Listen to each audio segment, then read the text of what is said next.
কেমন লাগে মা টমাটো উঠাতে?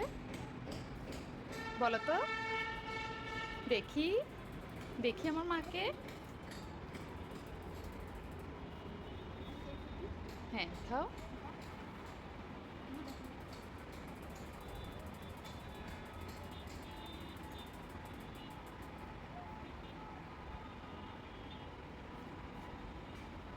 ঝুড়ি নিয়ে ধরো, সামনে দেখি কতগুলো উঠেছো।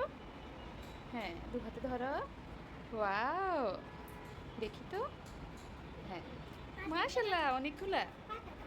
হ্যাঁ, এখন না না, এগুলো কাটে না মা, এগুলো কাটলে, এগুলো কাটে না তো। মানহা, এগুলো কাটলে বেশি দিন থাকবে না।